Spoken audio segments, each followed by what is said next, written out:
Welcome to Common Mansplaining. Ladies and gentlemen, welcome back.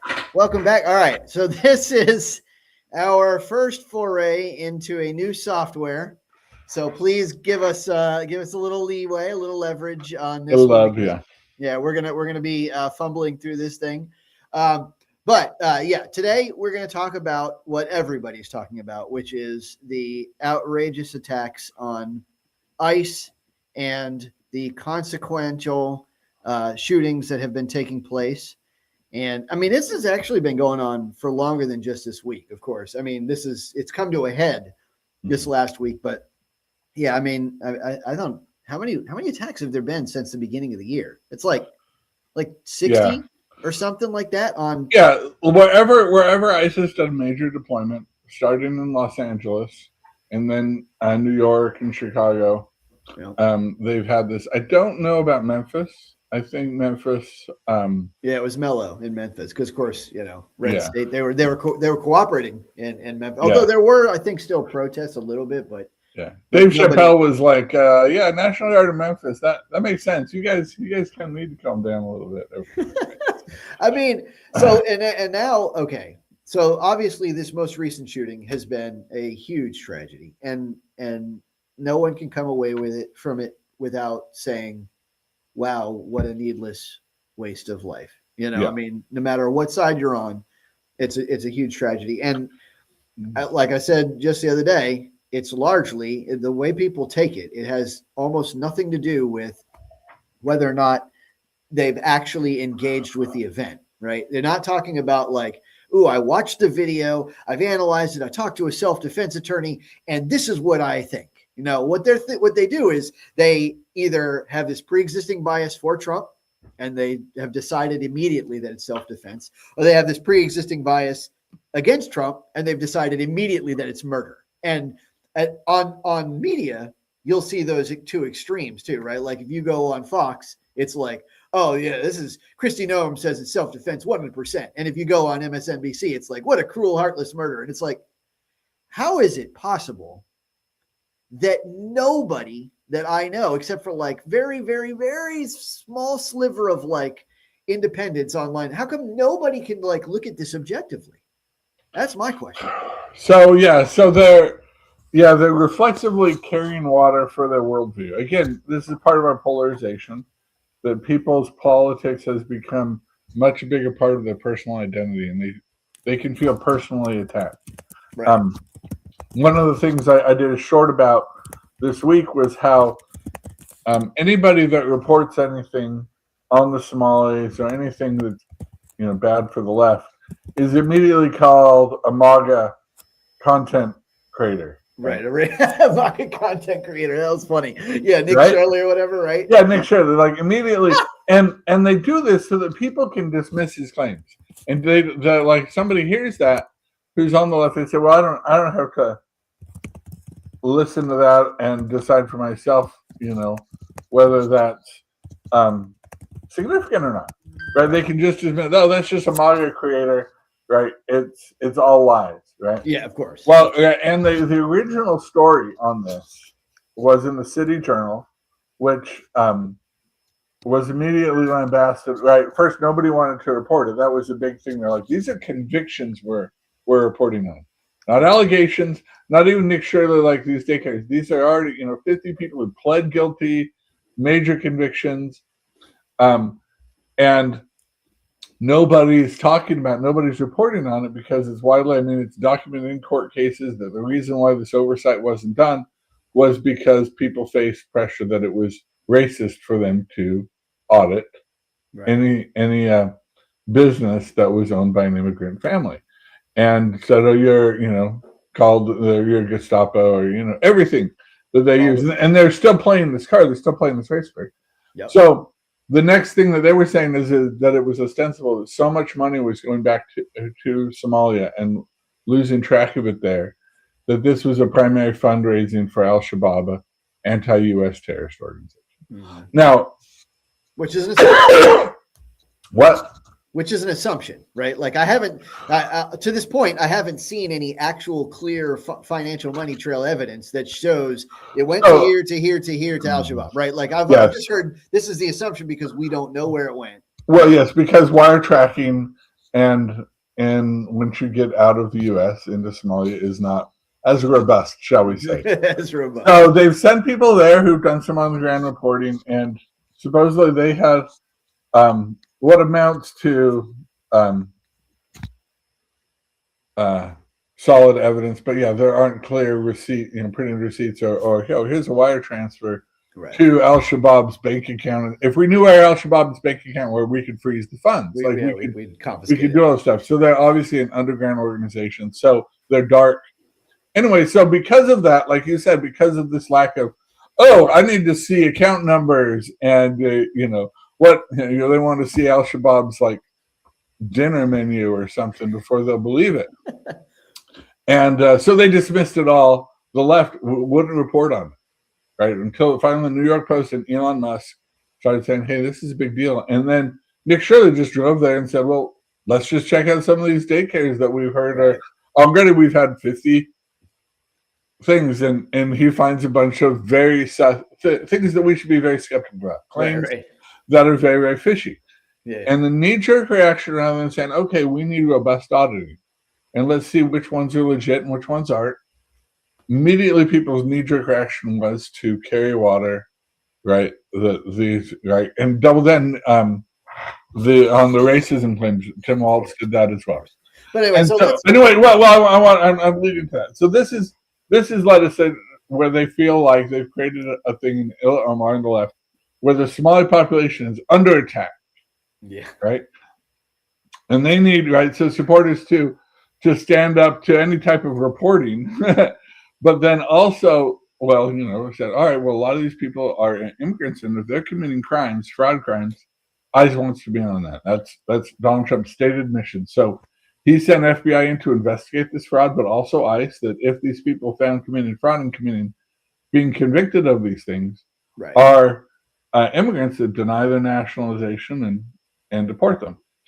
So this then, the rhetoric, they use the playbook they'd seen in other cities to rouse up of course, protests and get them really, really fired up, and have it not just be peaceful protests, but obstructionist ones with threats made against.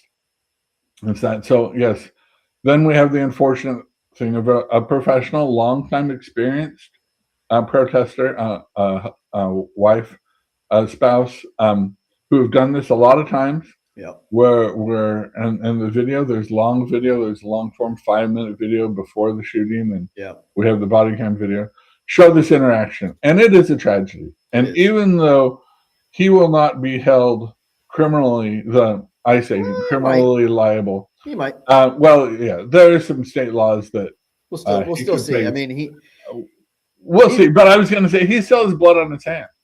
Yeah. And so even that, I had somebody I respect a lot tell the story of how when he was a younger man, he was in a convenience store and somebody came in to rob the place with a gun. Mm-hmm. Very young child, and he was in a position where he saw that he could wrest away this gun from this person, but he had a impression that he would end up having to kill this person, and that he didn't want the blood of this kid on his hands. Right.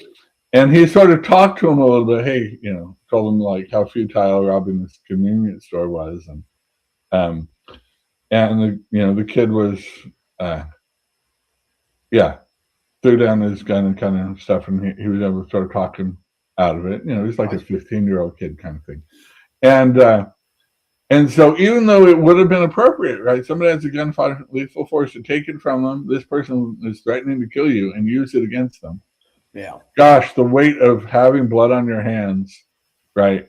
It's no easy for the rest of your life, even if you don't face criminal consequences, it'd be really hard. Right. And so I don't think ICE agents woke up this morning looking to try to kill American citizens or protesters. I don't think that at all. Yeah, this is the reaction people are trying to portray on them, calling them Gestapo and other things, that they're and trying to dehumanize ICE officers is just people trying to do their job. Of course, and likewise, I don't think that it was this woman's intent to attack the officer, right? So one of the first things one of the things that I like to do, and I'm gonna hopefully YouTube doesn't cancel us for it, but I'd like to show you guys the actual footage, right? Mhm. Because one of the things that I'm noticing again is that just nobody's really actually engaging with the footage. You know, I mean, of course, there's a million videos out there. One of the things that amazes me is how two people from different sides of the spectrum can look at the exact same video and come away with like wildly different conclusions. But I want you guys to put eyes on it yourself. And so with that in mind, I'm going to try to share a screen here and see if I am capable of doing this. So give us just a moment and hopefully this will come out as da-da-da. All right. Boom. And oh, that didn't work. All right. So this is the actual footage. 37-year-old woman was shot and killed by an ICE agent in Minneapolis on Wednesday. Here's how it unfolded. CNN reviewed video of 3 angles of the shooting. The woman first can be seen in her car waving her hand out the window as 2 federal officers in a truck pull up. They then begin to approach the woman on the driver's side, telling her to get out of the car. At the same time this interaction is unfolding, a third officer, who would soon shoot the driver, can be seen walking from the opposite side of the vehicle. That officer draws his pistol as the car first reverses and then begins to move forward. He then fires multiple shots. Another angle seems to show the car making contact with the officer before he fired his gun. The car then accelerates and crashes. I want to see that before again. he fired his gun. The car then accelerates and crashes into a nearby parked car. Man. After the shooting, neighbors asked to administer aid, shouting at the federal agents. We have our own medics. Where are they? Where are they? So obviously that is not easy to see. You know, there's one other footage that I've seen. I sent you that's like from a doorbell camera that shows about 5 minutes before this. Yes, yeah. So in there, and so it shows the angle a little bit different. I couldn't find the whole thing, but to give you guys a little bit of backstory, basically this woman is a professional protester. Like literally, she drove out of state to arrive here to get entangled with ICE. I mean, that's her whole purpose. I mean, it's fine. I mean, she's allowed to protest. Now, what she's not allowed to do is block traffic like she was doing, right? That's an illegal protest. And it is one that does offer law enforcement the legal right to detain, right? And that's what they were doing. Now, one of the things that I've heard from people on the left who don't like ICE very much is they say things like, well, ICE isn't a real police officer, right? Like they don't really have the right to arrest. They don't really have the right to detain. They don't really have this, that, and the other. Absolutely 100% factually incorrect. ICE is like a cop plus. They go through federal law enforcement training. They have advanced law enforcement training. Like they have more training than most cops do, right? They have a license to kill, right? The federal agents, like marshals, then with marshal and FBI agents. Yeah, absolutely. And not only that, like even if they were just like, you know, just supposed to stay in their lane, like jurisdictionally, even if they're only supposed to deal with immigration or whatever, any police officer, any officer anywhere, park ranger, anybody can always arrest for exigent circumstances. If they're sitting there and someone commits a crime in their presence, they can arrest, period. End of story. Doesn't matter who they are, as long as they are able to operate in that area, right? Mm-hmm. And ICE was they were already here, right? It's not like ICE came to this destination because she was blocking traffic. No. Well, she was following ICE. She was following them around. Exactly. Yeah, to engage with them. And I think one of the things is, yes, the driver had her attention on the people in her driver's side door. So she's looking at her driver's side door, and this guy comes up behind. So maybe she doesn't see him, obviously. And he's in front of the car.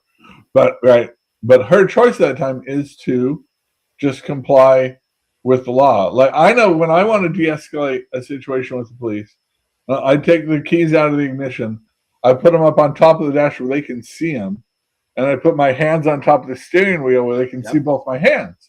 So they're not wondering, like, is he going to like take off with this car really fast? Is his hands concealing something? I want them as they approach me to be chill, so we can talk. So if she wanted to talk, keeping your car on, moving back, or even moving back, she could have hit someone, right?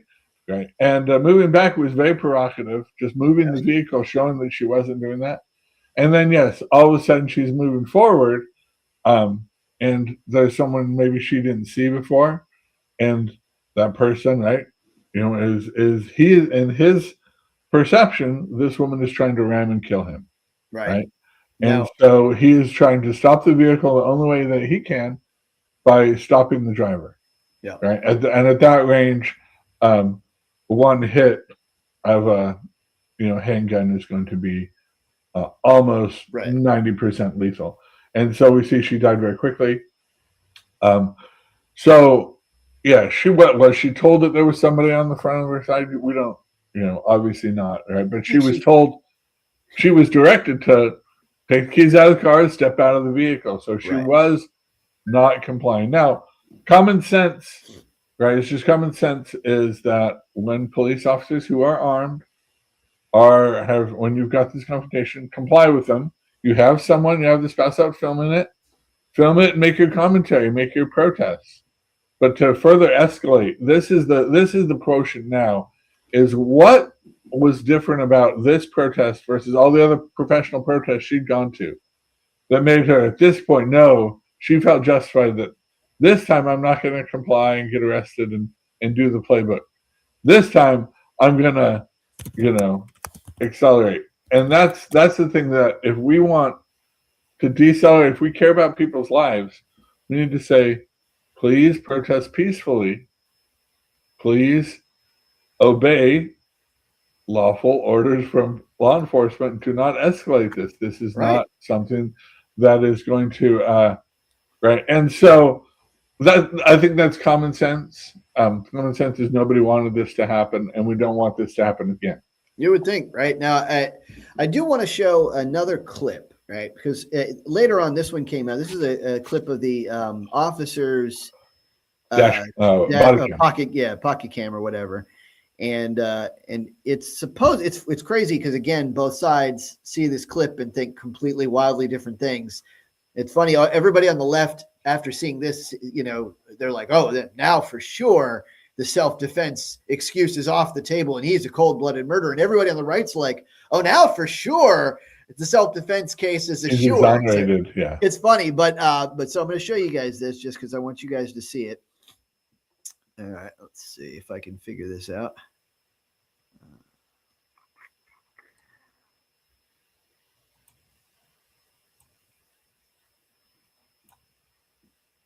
Man, where did it go? Oh, here we go. All right.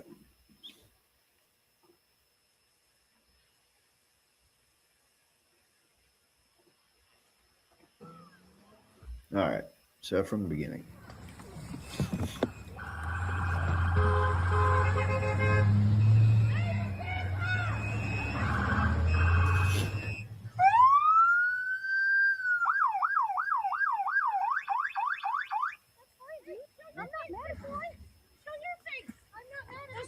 Change our plates every morning, just so you know.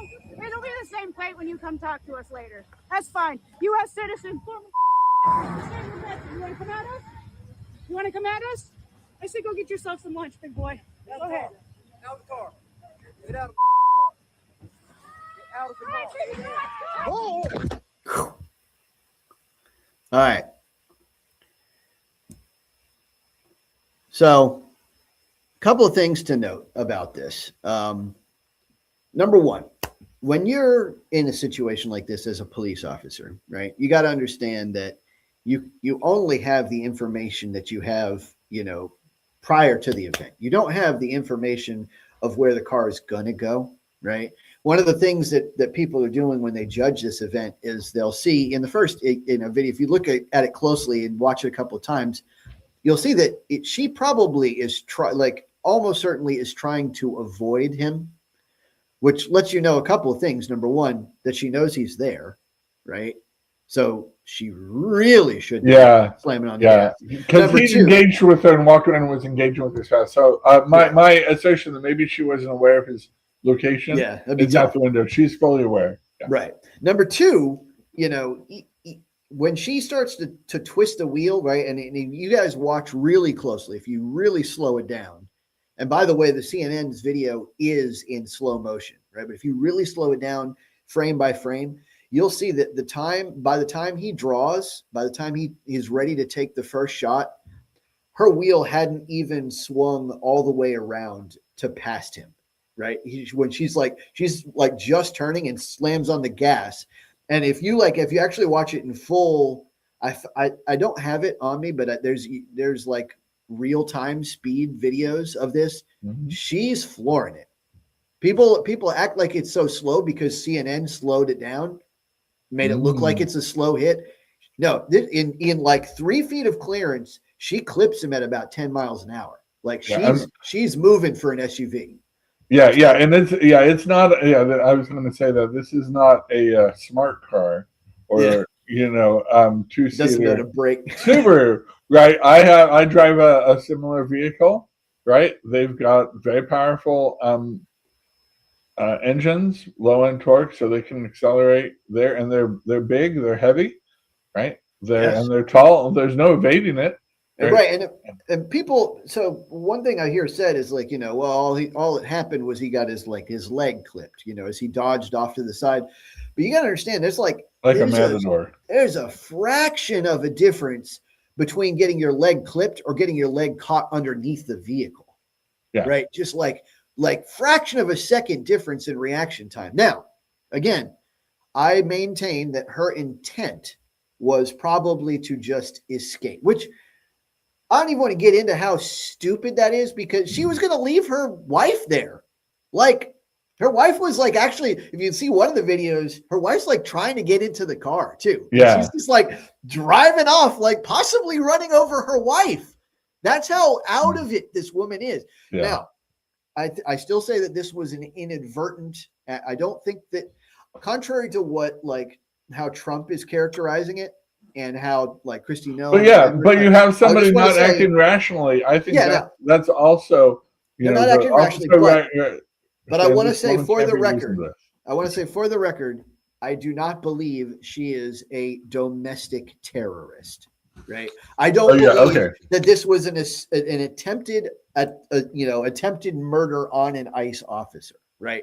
I think this was a crazy woman trying to escape who inadvertently struck an ICE officer with their car. Now, again, I don't think that the ICE officer knows that. I don't think in that moment, there's no way that he can calculate that this crazy woman who has not complied with lawful orders, who is there deliberately to harass ICE. Antagonize, right. And it's funny that second video, my friend says, this goes to her disposition. She was so calm. And I'm like, she's sarcastic and rude. I don't know. I don't think it's that big of a deal. I wouldn't care if I was an ICE officer. I don't think you could use an insanity defense, but she was definitely emotional. Yeah. Yeah. Now, so to Gilbert's point, this is something I wanted to bring up too. The first shot, I think, is quite clearly self-defense. However, in a self-defense situation, you must justify each and every shot fired. That's local law enforcement. No, that's police have to do it. They write pages and pages of justification. No, that's this is why the FBI. This is the license to kill a federal officer. No, so they don't have to do that. I want to be clear about what I'm saying. Okay. So that for self-defense specifically, you must justify every single shot. So what that means is, for him to justify the second and third shot, he's actually going to have to use a different law. And the law he would probably use, based on the research that I've done, is a federal officer that is in the process of having a felony committed upon him. may discharge a weapon. And that is precisely what's happening. Now, it's not self-defense anymore. It's a federal officer stopping a felony upon him, right? And that's what she's doing. She's basically committing not only has she ignored a lawful order, which is a misdemeanor, but it could be a felony under the circumstance, depending on the circumstances. But now she's literally hit an officer in the process. That's definitely a felony. So she's committing a felony upon him, even though he's no longer in danger. That's the defense that a defense legal team would use. Now, all that said, do I think that he needed to fire a second or third shot or even the first one? If I were in that situation, my only thoughts would be to get that out the way. I can't, and understand, I'm not a police officer, right? So I don't have, I haven't been trained to use well, I was at one point in time, but in this circumstance, I've never been trained to use a firearm on somebody that's committing crimes, right? Like that's not my purview, right? So he's got a different kind of drill set. He's got a different set of training and procedures and protocols that he follows. But if it was me standing there, I'd be like, oh God, it's a car, just the only thing that I could think of would be to dive out of the way. He's a much faster driver than I am. Yeah, he's quick. He literally, even in that, it was only half of a second. He drew and fired before he even got, while he was getting struck the first time. That's fast. That's a fast draw. Now, again, the second and third shot, for a defense team, for a legal defense team, I'm guessing what they're hoping is that when the forensics come back, that it is the first shot that was lethal. And I believe it is because of but I don't know, right? So we don't know at this point. But if the second and third shots were the lethal shots, he has a much tougher time in the legal defense if it goes there. Now for me, the troublesome thing for me is I see the way to de-escalate this in the future is for police officers to pull out their weapons sooner. Maybe. Right? She didn't see them. Right. The classic thing is why they have shotguns in their cars. Not only you don't have to be precise with the shotgun, but you can do that kind of thing, and it's very, very intimidating. It gets people who are being belligerent to all of a sudden act really polite, kind of thing. And obviously you're not supposed to shoot warning shots, or you're not supposed to wound. They say if you discharge your firearm, it needs to be that there's no other recourse other than, or you don't have any other option. If you can wound someone, you still have other options. Right. So usually when they're discharging, it's supposed to be a center body mass and aim to stopping power, i.e., fully unconscious or dead. Right. Right. And so that's he's just reverting to his training there. You don't see any cognition. But if when he'd come around the first time and was talking to the spouse who was talking to him about the license plate, say drawn a gun. Right. And she would go, oh, okay, officer, maybe that would at that point. Now that seems more aggressive. At least for me, officer draws a gun, all of a sudden, it's interesting. Because it's getting real. Because she never saw a gun until all of a sudden she's pulling at this guy and he's so fast, boom, boom, and and again, the probably said, don't draw a gun unless you're ready to kill someone. Yeah. And so they're trying to be patient, but it almost feels like if the guns were out, shotguns or whatever, that they could have impressed the seriousness upon them. Yeah. And maybe gotten to her to comply. I don't know. I mean, that feels like the dark, how to de-escalate it is to escalate it. But these are the stakes. If we want to save people's lives, you need to let them know that the stakes are life-threatening. Yeah, dire. And I don't. That's a good question. I don't know what that's a spicy take. What would you think? Yeah, maybe. I mean, and maybe he should have. I mean, it would have put him in greater danger, right? But maybe he should have been more obviously in front of the car. Maybe he should have slammed his hand on the dashboard, or the front on the engine and said, hey, and just put his hands up, say, don't go anywhere. You're detained. But then, of course, if she makes that same moves, then he might die, right? And then, of course, now one thing to remember for those who followed this event is this same officer, Jonathan Ross, had a trauma in just 6 months past being attacked by somebody during an arrest. So, I mean, this is out of control. Guys, this is just literally out of control. The fact that why is it going through people's heads that they can just deliberately disobey lawful orders from law enforcement? Why is it going through people's heads that they should be going out of their way to drive multiple states away to block traffic? Like, that's got to be the pettiest thing I've ever seen in my life. Yeah. It's not like you're going to like a Grateful Dead concert or something. Right. Like, I'm going to go where it is freezing cold. Right? So cold. Friends of the channel, I have a brother-in-law who lives in Duluth, 3 or 4 hours north of this. Man, it is a miserable cold. Like, what are you? It is, petty, I think is a good word. That's why everybody's so cranky. It's probably because it's like they're like, and she's got the window down. She's probably like, I got to get out of here and turn the heat you on. are not lying. You are not lying. What in the world? But now another one of my spicy takes, and this is something I said the other day. If the guy really did have a trauma, right, and he got dragged, he got his arm caught in a car or whatever, the guy sped away and he had to get lots of stitches and stuff, and nearly died. I don't think he should have been back in the field. I feel like after you've experienced that kind of a trauma, like you should no longer be interfacing with, or at least like until you're super cleared for duty with like massive amounts of therapy and doctors signing off left and right. Because you shouldn't be able to use that as an excuse either, right? Like if you're at the point where you're like, well, I have this trauma. That's my lived experience. I'm afraid of this thing. Well, it's like, well, then why were you in the field if you're afraid of this thing? Yeah. If you're a normal officer responding like a normal officer would, okay. And I think at least the first shot, I think he was. But if this is like a thing where you just, you're terrified of vehicles hitting you because people keep hitting you with vehicles. Probably stay away. I personally don't like being hit with vehicles. They hurt. I mean, I ain't getting hit by vehicles too, but oh my gosh. All right. But so you're right. There seems like, how about we send them to maybe not the most, I mean, I guess they still need more ICE officers, but could he be doing ICE enforcement in a nice cozy red state somewhere like Montana or Memphis? He can do Memphis, or he can do the ICE defense where he's like just standing in front of the ICE facility, and keep senators out or stuff like that. See, keep Ilhan Omar out of the facility, or he can I don't know, he can do desk work. I just know I couldn't be a law enforcement person. I mean, it's such a hard job, and to live with it, right?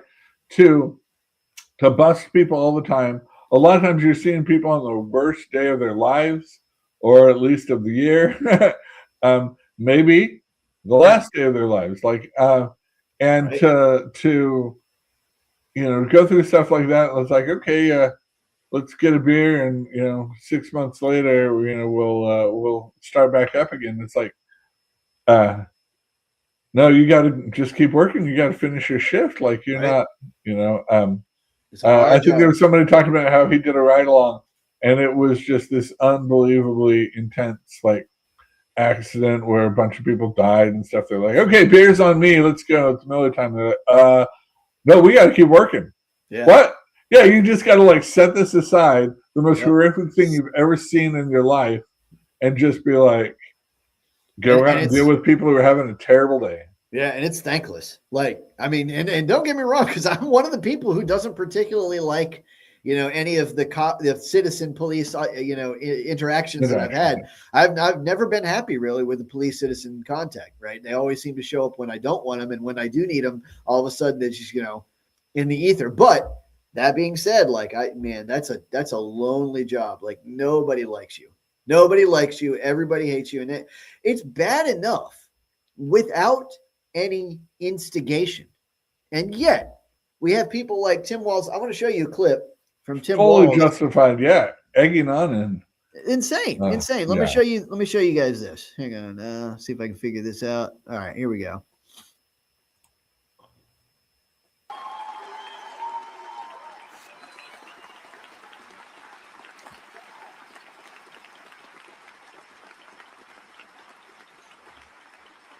And I'm going to start with the flashing red light.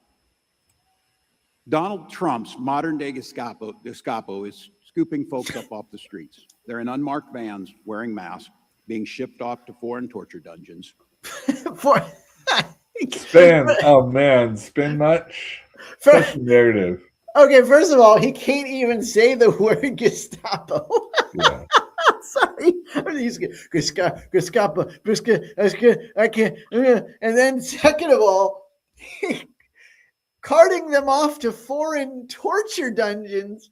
What the heck is he talking about? He's this is, I think, a Freudian slip of the Chinese Communist Party's playbook, which he has been there many times and very friendly with the Chinese and their single party enforcement tactics. Oh man, that was and yeah, like, so I mean, when you're going to call, all right, guys, first of all, this whole analogy of Trump to Nazi Germany, Trump to Hitler, ICE to Gestapo is really getting tired and played out. I am sick of it. I'm just so sick. It's our enemies. They're trying to say that just normal law enforcement is fascism, and they're by doing that they hope to destabilize the country and end law and order, which is a great strength in America.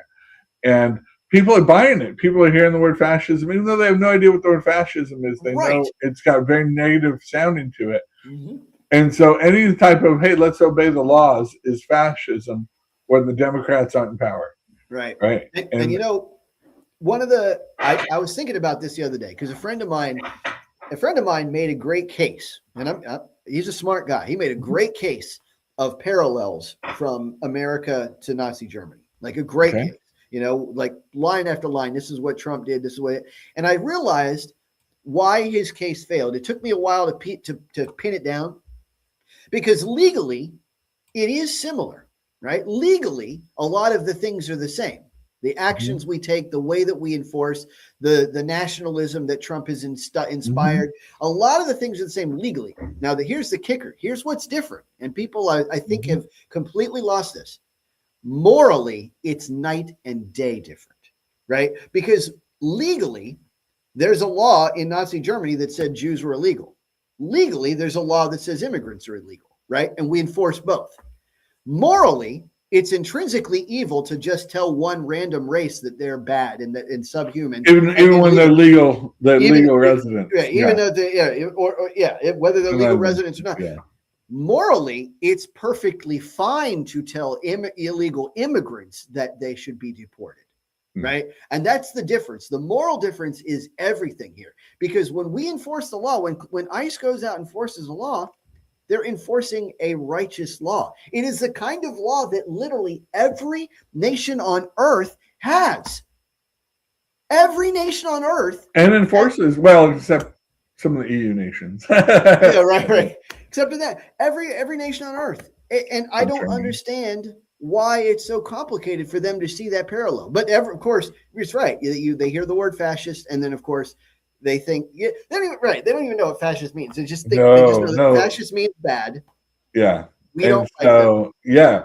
And I mean, I'd say the free press and the freedom of speech, the fact that there are protesters, that there are video, that everything that Trump does. So if Trump is corrupt or Trump is up there, he is being held to account, right? I'm not carrying water for him when he makes mistakes, when he oversteps his bounds, right?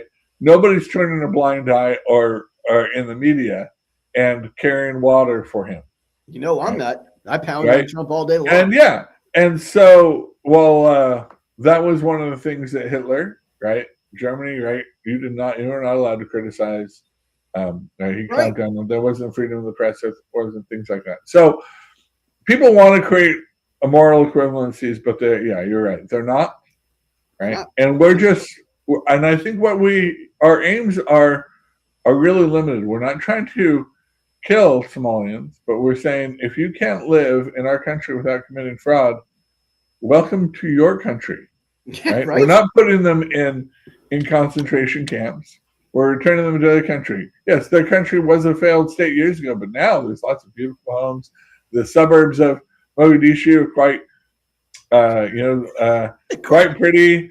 They have wells, and they're starting to have more land for agriculture. So yeah, so for some reason they've been getting this huge influx of money that's really turned things around. So look, when people come here and do things the right way, we're welcoming.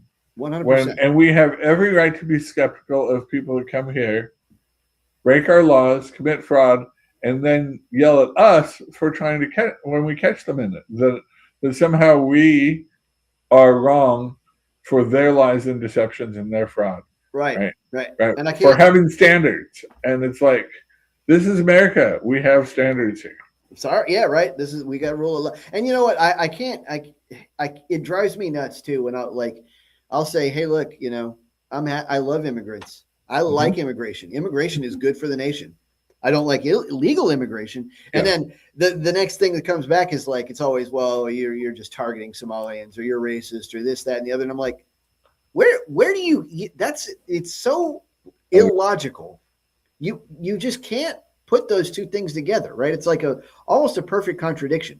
I'm happy with immigrants. I'm unhappy with illegal immigrants. Where do you get racist from that?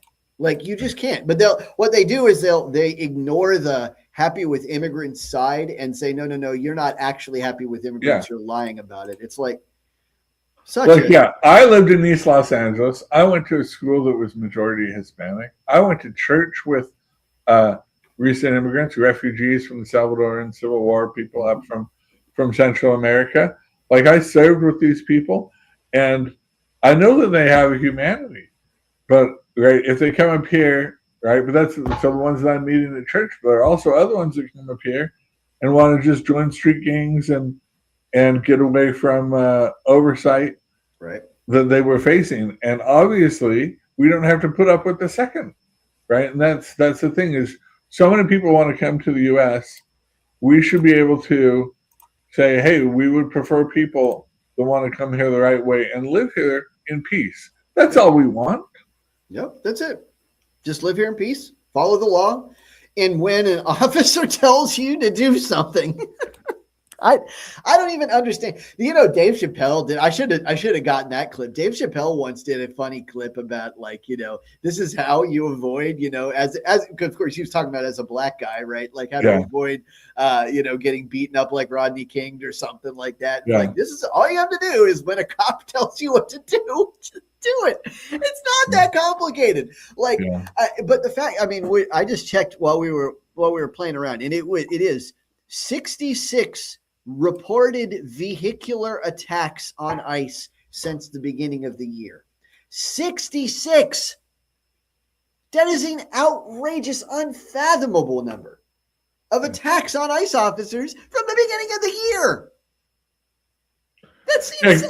That's because it's so cold. It's so cold they want to be by their heater in their car. Right. So I saw get out on the street. All the memes. Don't even get me started on all the memes about driving over icy surfaces and stuff like that. Like, oh my God, it was just so bad. But 66, and that's not even counting the number of Molotov cocktails that were thrown and the people who graffitied buildings and stuff. That's just vehicular attacks. So should we talk about Antifa?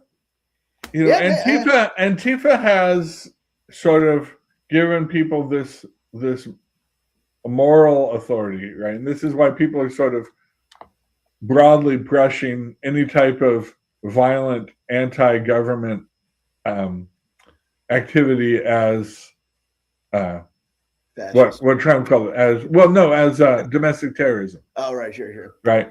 But because Antifa has just decided that by escalating and being very violent, that's justified because Trump is an existential threat and that they can use violence and things like that. So in that climate, I think people are sort of skeptical about the influence of Antifa. Is this person who's yelling at me in a vehicle, are they, how radicalized are they? We have seen Antifa do really destructive and deadly things, and be very intimidating in their use of weapons and other things like that. And so they want to say that violence is strictly a right-wing militia thing. God. But Antifa has owned it, and to ignore that Antifa is a real thing is a real part, right? But the left won't denounce them, or are very, very slow, reluctant to denounce them. They because that moral, that it's moral to act like this because right, the things are extreme. This is the climate, the sort of mental climate that we struggle in the middle and on the right to really appreciate. Right. Is how righteous they feel in committing things that wouldn't enter our minds. Yeah, they really do. I mean, I half the people on my debate forums that I go on, they'll say, "Oh, I'd never become an ICE officer just because I'd have to compromise my morality." I'm like, what? It's a night and day. Yeah. And then of course, right. So you've got like people like Antifa and all kinds of organizations all the way up the spectrum and all across the spectrum that are organizing these protests, right? That are literally having them paid for and like busing people into put. I mean, This woman, like again, once again, she drove across state lines to get to this place. Yeah. It's not like she had any personal connection, with these people. It was purely targeted. It's not like what are you doing today? You want to go to the protest? Sure. It was like planned and right. And literally they followed ICE around for a while and then like pulled perpendicular across the road, blocking off traffic, not only from ICE, but other people too, or who were like honking and upset because she's in the middle of the road for no reason. I'm like that and where was it? Let's see. There was a thing. Let's see if I can share this real quick. It's a crowd for hire boss who basically said, he's not going to mess with any kind of protest in Minneapolis because he knows how insane it is. He says, he said Adam Schwartz, chief executive officer, blocking roadways, obstructing federal agents, and threatening authorities are illegal, and we don't engage in any form of illegal protest. But this is what that guy does. He basically for media manipulation, we get a bunch of people there so that the media can portray, oh, there's a big protest, even when it's actually just a couple of busfuls, right, in a targeted location, and then they get on their bus peacefully and leave. Right. And we've seen there like countless of incidents where somebody interviews a guy that's out there holding a sign. It's like, so what are you doing here? Do we have the Nick Shirley thing? I don't know if I have it, but. Let me see.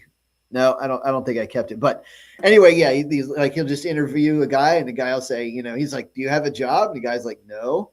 And he's like, well, what are you doing out here on a cold day? Then if you shouldn't you be going to get a job? And he's like, oh yeah, well, we get paid, like $20 an hour, $20 an hour. And this is kind of a tangent, right? But like, I just got into a big argument today on my debate forum about how there's no opportunities out there, like how nobody's got any money and how everybody's poor. I'm like, you can get paid $20 an hour just to stand around with a sign. In negative, 10 degrees weather, you're right. It's cold.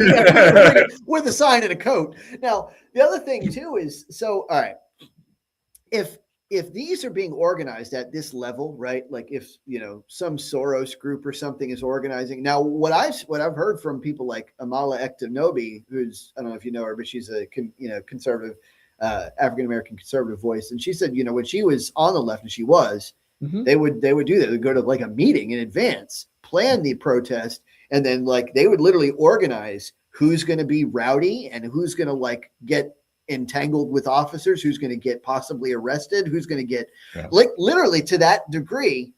I can only assume that with the kind of organization we're seeing against ICE, that there's something similar going on, and they're trying to put. I didn't get this one either, but there's been videos of people shouting at ICE like, "We're going to kill you. We're gonna hunt you down and your family." There's been other videos of people saying, kill me, shoot me, like literally asking for ICE to hurt them so that they can use it as ammunition in this war, this culture. I mean, all right. So one of the questions we ask a lot on Common Mansplaining is, right, we're skeptical of elites. Why would the elites want this?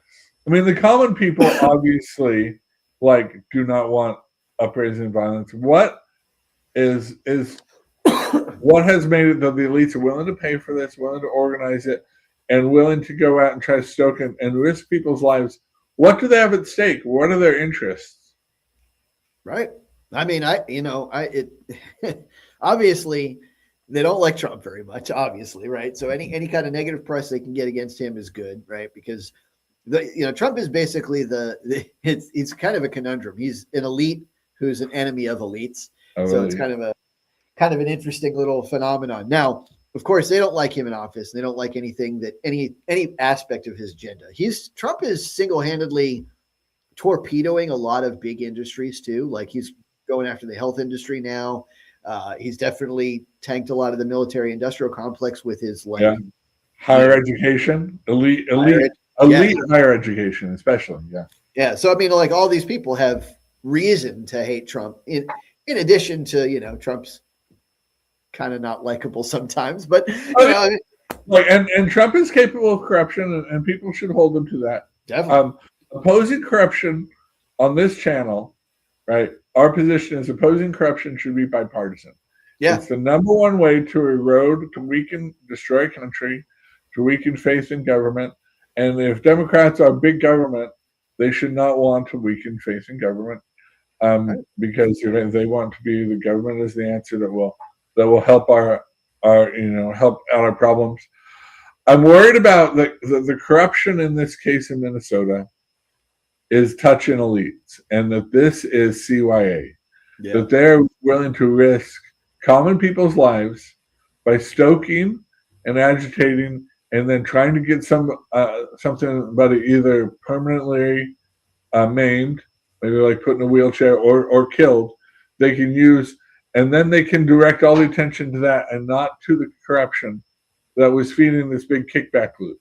Right. And Omar Her Net Worth is being called into question, but other people like that, people that were committing this fraud and getting millions and millions of dollars from the government were fundraising and were donating money back to these leaders who were then not auditing them.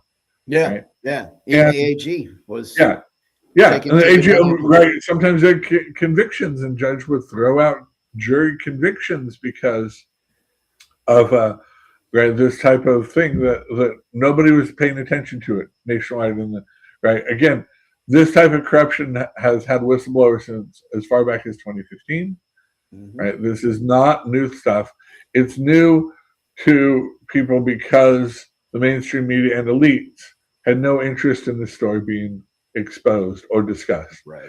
And we should not tolerate that. We should want zero corruption or to minimize corruption, shine a light on it, and not get distracted. So I feel like elites right now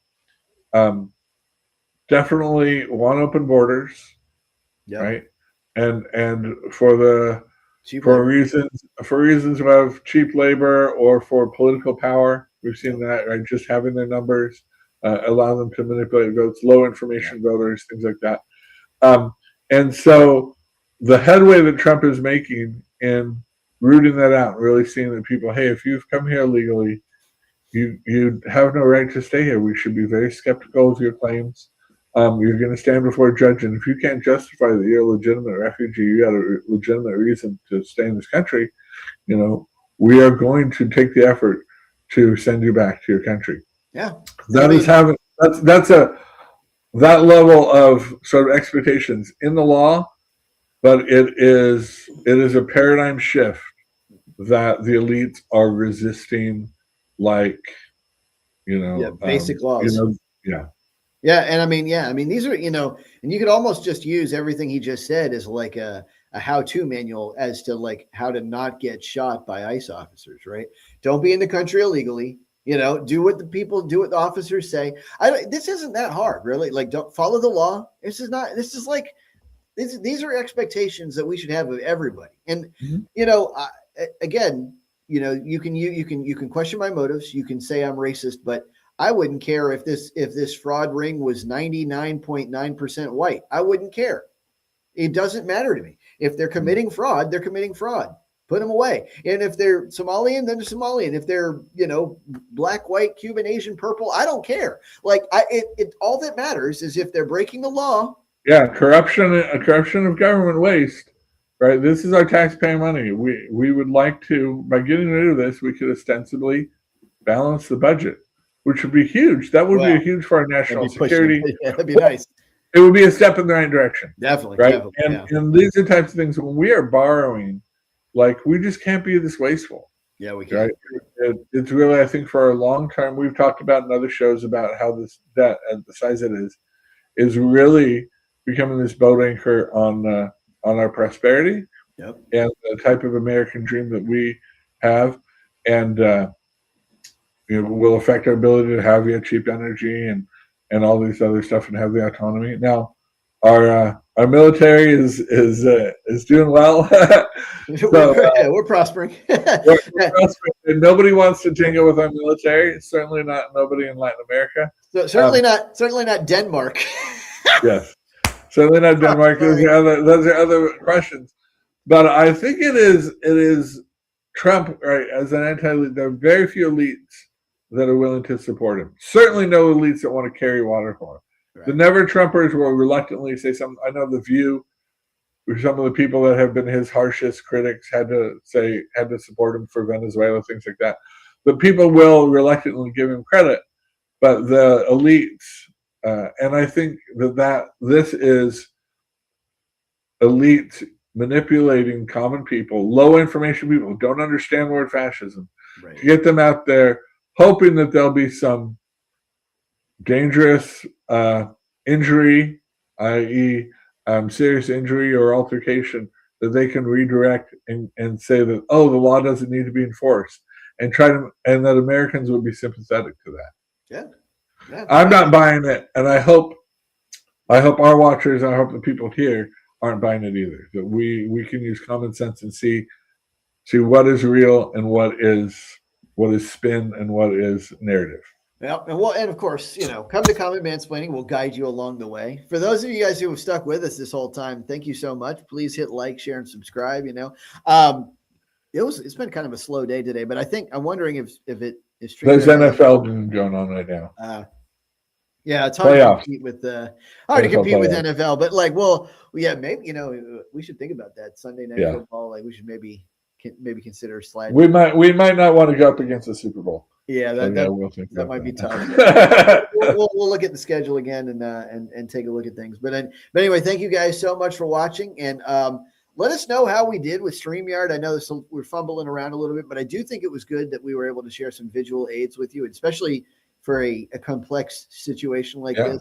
Again, bottom line, I think that he's probably legally justified in his shots.